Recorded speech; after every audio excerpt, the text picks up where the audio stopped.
آپ بھی بےغیرت ہیں اور جو آپ کو ہینڈلرز جو یہ کروا رہے ہیں وہ بھی بےغیرت ہیں.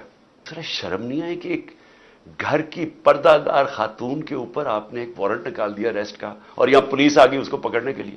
شرم نہیں آئی؟ گھر میں آپ کی عورتیں نہیں ہیں؟ یا آپ اتنے بے شرم ہیں کہ آپ کی عورتوں سے یہ کچھ کرے گا تو آپ کو کوئی فرق ہی نہیں پڑے گا, آپ اتنے بےغیرت ہیں. اور دوسرا میری بیوی, اب مجھے جو اس سے زیادہ اپنے سے زیادہ تکلیف ہے کہ میری بیوی کا نام بھی ٹرسٹی میں ہے. کیوں ہے؟ ٹرسٹی کیا ہوتا کہ پہلے کیونکہ قوم کو سمجھنا چاہیے, کیونکہ اتنا زیادہ پروپیگنڈا کیا جا رہا ہے. میں نے کبھی اس طرح کا کنٹرول ٹیلی ویژن نہیں دیکھا جو آج کل ٹوٹل کنٹرول کر کے پیچھے سے ان کو حکم آتا ہے نامعلوم افراد کا, دھمکیاں آتی ہیں, آرڈرز دیے جاتے ہیں کہ عمران خان کو نہیں دکھانا, فلانی چل, اس کے لیے کوئی اچھی چیز نہیں کہنی, اس کے خلاف پروپیگنڈا کرنا. تو اتنا جھوٹ بولا جا رہا ہے. لوگوں کو بتائیں کہ ٹرسٹ ہوتا کیا ہے. ٹرسٹ, جو ٹرسٹیز ہوتے ہیں نہ ان کو کوئی تنخواہ ملتی ہے, ان کو کوئی تنخواہ نہیں ملتی. صرف ٹرسٹی وہ ہوتا ہے جس کو جو دل سے کوئی خیراتی کام کرنا چاہتا ہے. اب بشرا بیگم, بلکہ مجھے سیرت نبی کو جو سمجھا ہوں میں تو بشرا بیگم کی وجہ سے سمجھتا ہوں, کیونکہ ان کی بہت زیادہ اس کے اوپر ان کی نالج ہے, تو ان کو میں نے ٹرسٹی رکھ دیا. اس کے اوپر بھی وارنٹ نکال دیا اریسٹ کا, میرے گھر پہ حملہ کر دیا پھر سے آ کے, یہاں ٹیئر گیسنگ شروع کر دی, ان کو کہا کہ پکڑ کے جیل میں ڈالنا ہے. میں نے ایسی کبھی بے غیرتی اس ملک میں نہیں دیکھی. وہ آدمی یہ نیب کا چیئرمین, یہ جو جنرل ہے, اگر اس نے یہ آرڈر کیا اور کیا اسی نہیں ہوگا, اور اس کے ہینڈلرز نے پیچھے سے اس کو کہا ہوگا, کیونکہ میں آج تو وہ جو پہلا نیب کے چیئرمین آفتاب سلطان جنہوں نے ریزائن کیا, اس نے کہا میں غلط کام نہیں کرتا, میں آج اس کو سلام کرنا چاہتا ہوں, کیونکہ میں نیب کے ذرا لوگوں سے ملا تھا. مجھے تو اندازہ نہیں تھا وہ اتنا پرنسپلڈ آدمی. یہ بے ضمیر آدمی, اس کو شرم نہیں آئی کہ وارنٹ نکال رہے ایک ٹرسٹ کے اوپر, ایک ٹرسٹی ہونے پہ.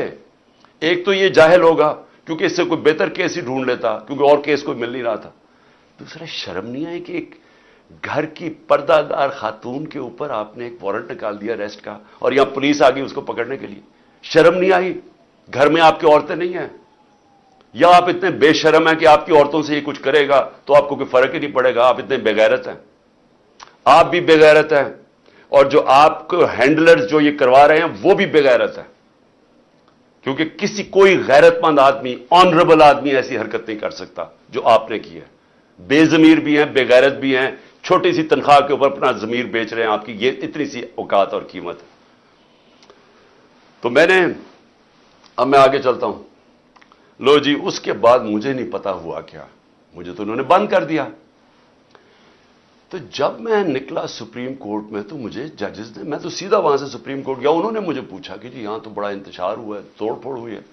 میں نے ان کو کہا کہ یہ ہم نے کبھی ایسی چیزیں نہیں کی. تو پہلے بھی چلے کم از کم گولیاں جب لگی تھی تب تو توڑ پھوڑ ہوتی نا, تب تو سب کو پتا تھا. میں نے تو نام لے لیا تھا کہ کون ذمہ دار ہے. میں نے تو اس ISI کے جنرل کا نام لے لیا تھا. تو تب کیوں نہیں انہوں نے اٹیک کیا؟ تب کیوں انہوں نے لوگوں کو گھروں میں یا جا کے کیوں نہیں حملہ کیا؟ تو جو اب سے میرے پاس معلومات آ رہی ہیں, میں یہ چاہتا ہوں کہ یہ ایک چھوٹی سی آپ ذرا ویڈیو دیکھ لیں تاکہ آپ کو اندازہ ہو کہ یہ ہوا کیا ہے. کیونکہ مجھے ابھی تک, میں چاہتا ہوں اس کے اوپر پوری انویسٹیگیشن ہو اور انڈیپینڈنٹ ہو. میں چاہتا ہوں جو بھی سرکاری بلڈنگز جلائی گئی ہیں انویسٹیگیشن ہو کہ اس کے پیچھے کون تھا. میں چاہتا ہوں کہ جو بیچارے نوجوان, نہتے نوجوان جو ایک حقیقی آزادی کے لیے, اور جو ان کا حق ہے کہ پرامن احتجاج کرنا, جو ہمیشہ ہم نے کیا ہے, ان کو سیدھی گولیاں ماری گئی ہیں. اور جو پتہ نہیں کتنے 100 لوگ اس وقت پڑے ہوئے ہیں, گولیاں انہیں لگی ہوئی ہیں جو ہسپتالوں میں پڑے ہیں. میں اس سب کے اوپر انکوائری چاہتا ہوں, لیکن ان سے نہیں چاہتا. میں چاہتا ہوں کہ چیف جسٹس سپریم کورٹ آپ اپنے نیچے کوئی پینل بنائیں انڈیپینڈنٹ. جس طرح میں نے شروع میں کہا تھا کہ مجھے انصاف نہیں ملنے لگا کیونکہ مجھے پتا تھا جنہوں نے مجھے گولیاں ماری ہیں وہ اتنے طاقتور ہیں کہ وہ نہیں یہاں انویسٹیگیشن ہونے دیں گے, یہ آج بھی نہیں ہونے دیں گے. اس لیے انڈیپینڈنٹ انویسٹیگیشن کریں, کیونکہ اس میں بڑی جو مجھے چیزیں پتہ چلی, آپ کو بڑی بڑی چیزیں پتہ چلے گی اس قوم کو کہ کون یہ چاہتا تھا کہ انتشار ہو اور کس نے فائدہ اٹھایا اس کا فائدہ اٹھا کے جو یہ بڑی دیر سے چاہ رہے تھے، ساری تحریک انصاف کی لیڈرشپ کو انہوں نے جیل میں ڈال دیا۔ اب تک 3,500 ورکر ہمارے پکڑ کے جیل میں ڈال دیے، ابھی بھی پکڑ رہے ہیں ورکرز، اور صرف موقع کا فائدہ اٹھایا انہوں نے۔ میں ابھی آپ کو بتاؤں گا کہ باقی انہوں نے کیا کیا ہے۔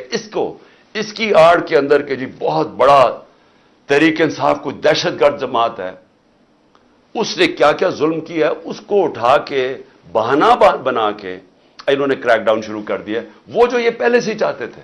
پشاور میں 2 ایکس منسٹرز، ایک گورنر، وہ کہتے جی ہم نے یہ ایسے لوگ ہی نہیں دیکھے تھے، یہ اس ملک کے اندر کبھی ہوا پہلے؟ کتنا خطرناک ہے۔ آپ مجھے بتائیں، فرانس کے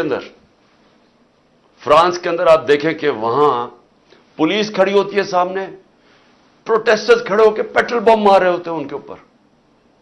کبھی کسی نے گولی چلائی ہے وہاں؟ کبھی کسی کے گھروں میں جا کے لوگوں کو اٹھایا، گرفتار کیا ہے وہ جب سامنے ہوتے ہیں؟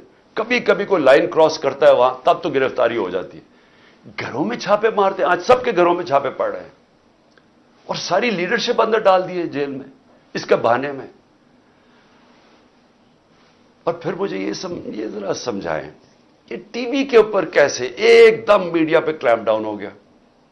جیسے مجھے گرفتار کیا، سارے میڈیا پہ سینسرشپ، صرف ایک سرکاری ورژن چلا جا رہا تھا، ہینڈلرز ان کا ورژن چل رہا تھا، چاہے جو بھی چینل ہو جو کہ پہلے ہمیں دکھاتی تھی، سب چینلز ایک ہی چلانے شروع ہو گئے کہ جی شرپسند ہیں پی ٹی آئی، ایک ہی چیز چلنی شروع ہو گئی۔ ہمیں پتہ ہے کدھر سے فیڈ ہے، ایک تو ہمیں عقل بھی اتنی نہیں ہے کہ تھوڑی سی عقل استعمال کرو، سب کو ایک ہی فیڈ دے رہے تھے یہ کہ شرپسند ہیں، یہ ہیں، انہوں نے وہ کیا، اور اس کے بعد میڈیا کے اوپر کلیمپ ڈاؤن کے چینلز کے اوپر پڑ گئے۔ اس کے علاوہ اب مجھے یہ سمجھائیں کہ عمران ریاض خان کدھر غائب کیا ہوا ہے؟ کیا اس کا قصور یہ ہے کہ وہ اس امپورٹڈ حکومت اور اس کی لائن پہ چلتا نہیں ہے؟ کیا اس کا یہ قصور ہے؟ اس لیے وہ پہلے اسے اٹھایا، اسے غائب کر دیا، اور مجھے خطرہ ہے، میں سب کے سامنے کہنا چاہتا ہوں اس کے اوپر تشدد کریں گے، کیونکہ ہمارے کئی لوگوں کے اوپر، اعظم سواتی اور میں کئی لوگوں کو بتاؤں گا، علی امین، ان کے اوپر انہوں نے تشدد کیا، اور مجھے خوف ہے کہ اس کے اوپر بھی تشدد کریں گے، کیونکہ عمران ریاض آخر میں کہہ رہا تھا، ایئرپورٹ جا رہا تھا، ملک چھوڑ کے جا رہا تھا، جب اس کو ایئرپورٹ سے پکڑا ہے، اس کو بھی خوف تھا کہ ارشد شریف سے جو ہوا ہے وہی لوگ اسی سے وہی کریں گے۔